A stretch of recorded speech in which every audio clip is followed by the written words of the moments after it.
নানা আয়োজনে পালিত হচ্ছে বাংলাদেশ জাতীয়তাবাদী দল বিএনপির ৪৬তম প্রতিষ্ঠা বার্ষিকী। তবে দেশের পূর্বাঞ্চলে ভয়াবহ বন্যার কারণে দলের প্রতিষ্ঠা বার্ষিকীর অনুষ্ঠান সীমিত আকারে পালন করছে বিএনপি। এবারের খরচের অর্থ বন্যার্তদের জন্য গঠিত ত্রাণ তহবিলে দিয়েছে দলটি। প্রতিনিধিদের পাঠানো তথ্য ছবিতে আরও জানাচ্ছেন সিরাজুমনের শুভ। দেশের পূর্বাঞ্চলে বন্যার কারণে এবারের ৪৬তম প্রতিষ্ঠাবার্ষিকী খুব একটা বড় পরিসরে পালন করছে না বিএনপি। বরিশালে আলোচনা ও দোয়া মোনাজাত হয়েছে। নগরীর অশ্বিনী কুমার হলে আলোচনা সভায় প্রধান অতিথি ছিলেন কেন্দ্রীয় সহ সাংগঠনিক সম্পাদক আকন কুদ্দুসুর রহমান।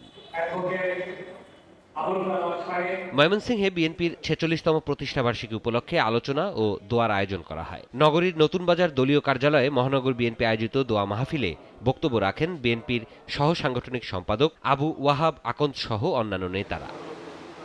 বিএনপির প্রতিষ্ঠাবার্ষিকী পালিত হয়েছে বগুড়াতেও। দলীয় কার্যালয়ে জাতীয় ও দলীয় পতাকা উত্তোলন ছাড়াও দিনব্যাপী কর্মসূচি নিয়েছে জেলা বিএনপি।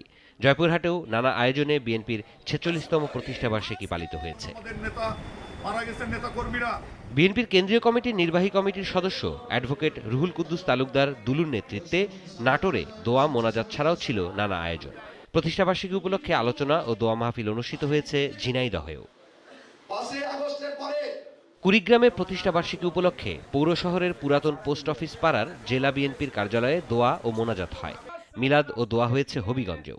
শহরের শায়েস্তানগরে দলীয় কার্যালয়ে এ উপলক্ষে আলোচনা সভা হয়। শরীয়তপুরে ভেদরগঞ্জ উপজেলায় বিএনপির ৪৬তম প্রতিষ্ঠাবার্ষিকী উপলক্ষে ভেদরগঞ্জ উপজেলা স্বাস্থ্য কমপ্লেক্সের ভর্তি রোগীদের মাঝে খাবার বিতরণ করা হয়েছে। আর ঠাকুরগাঁওয়ে শিক্ষকদের সাথে মতবিনিময়ের পর শিক্ষকদের অপমান করলে ছাড় দেয়া হবে না বলে জানিয়েছে দলের নেতাকর্মীরা। সিরাজুমনির শুভ, নাগরিক। ২৫০টিরও বেশি ডিজাইন অপশন নিয়ে ওয়ালটন স্মার্ট ফ্রিজ, বোঝে আপনার প্রয়োজন।